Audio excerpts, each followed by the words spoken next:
Mongolia की सहराई गोपी में आबाद वैशी कौम का एक चरवाहा जिसने अपनी कौम को मुनज़्ज़म करके एक अजीम मंगोल सल्तनत की बुनियाद रखी। 13वीं सदी ईस्वी के आगाज में शुमाल मगरबी एशिया से आंधी की तरह उठने वाला ये बगोला जिसने दुनिया की बुनियादों की ईंट से ईंट बचा दी।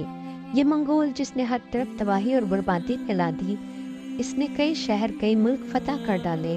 वो जो खून की होली खेलना खोपड़ियों के मीनार खड़े करना पसंद करता था, जिसने हंसते बसते शहरों को राख में बदल डाला, उसका नाम था तेमोजिन, जिसे उफ़े आम में चंगेज़ खान कहा जाता है। चंगेज़ खान जिसके जर्नैलों ने बीजिंग से मास्को तक की फैली दुनिया की तारीख की सबसे बड़ी सल्तनत बनाई। चंगेज़ खान 1126 में मंगोलिया में पैदा हुआ। उसकी इब्तदाई ज़िंदगी मुश्किलात से दूचार थी, जिसमें उसके वालिद की मौत भी शामिल थी। 8 साल की उम्र में उसे कबीले से निकाल दिया गया। अपनी जान बचाने के लिए तेमोजिन और उसका भाई दुश्मनों से छुप कर जिंदगी गुजारने लगा। तेमोजिन जवान हुआ तो कबीले वालों को उसके खानदान के जिंदा बचाने का पता चला। उन्होंने उसे तलाश किया। आखिरकार ये पकड़ा गया और मुस्तकिल कैदी बना लिया गया। उसके गले में लकड़ी का तोप डाल दिया गया। वो बेबसी की तस्वीर बनकर अपनी जिंदगी की बाकी मानदा सांसें गिन रहा था।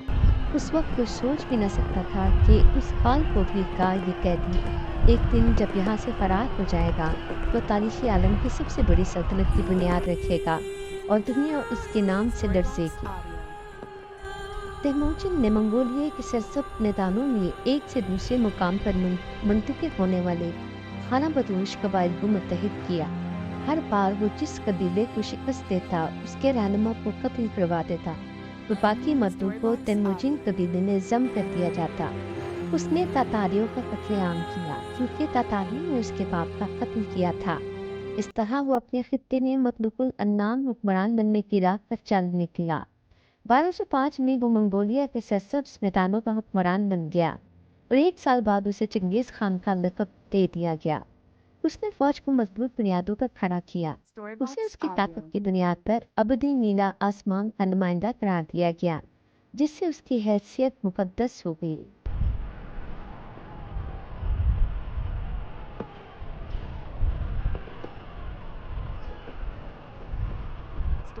चंगेज़ खान का पहला हदफ शुमाल मगरबी चीन की बादशाह तंग। उसने जब बीजिंग पर हमला किया उस वक्त बीजिंग दिफाई ताकत से मुज़य्यन था। दौलत व असलहा बेहिसाब था, जदीद तोपों मंजनीकों से लैस था। उसके बावजूद चंगेज़ खान की बेहतरीन जंगी हिकमत अमली के सामने वो ठहर ना सका। 20 लाख मंगोलों ने एक बड़ी सल्तनत को गुलाम बना लिया। महल्लात और देशन से लदे बाजारात का ढेर बन गए। बीजिंग की सड़कों पर इंसानी चंगुल से इस कदर फिसलन हो गई कि कदम उठाना दुश्वार था। दीवारें चीन हड्डियों के पहाड़ में छुप गई। चीन की फतह के बाद चंगेज़ खान ने अपने 2 लाख सिपाहियों के साथ समरकंद, बुखारा और रियासत के दूसरे शहरों पर कब्जा किया।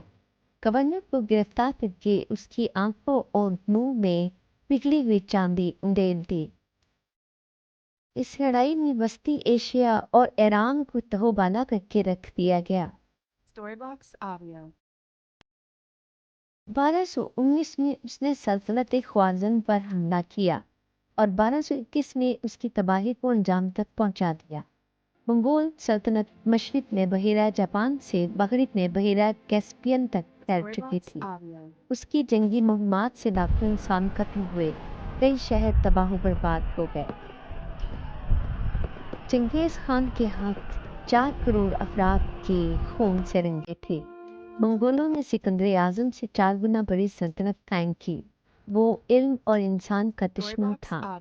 ये खून खराबे के अलावा लाइब्रेरियों की भी ईंट से ईंट बजा देता था।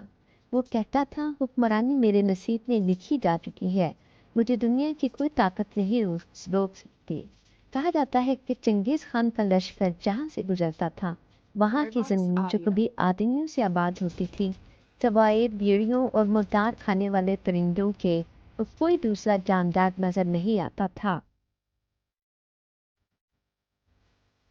कहा जाता है कि 1226 के मौसमी सरमा में चंगेज़ खान शिकार के दौरान अपने घोड़े से गिर गया और तेजी से बीमार हो गया। उसका इंतकाल 25 अगस्त 1227 को हुआ, लेकिन उसकी मौत को खुफिया रखा गया। कुछ दराए मलेरिया या ताउन उसकी मौत का सबब कहते हैं। कुछ के ख्याल में उस पर बिजली गिरी या उसे तीर या गोली मार दी गई। मरने के बाद उसकी वसीयत के मुताबिक जाए मदफन को खुफिया रखा गया। उसकी कब्र पर घोड़े दौड़ाए गए ताकि लोग कब्र के मुकाम से नावाकिफ रहें।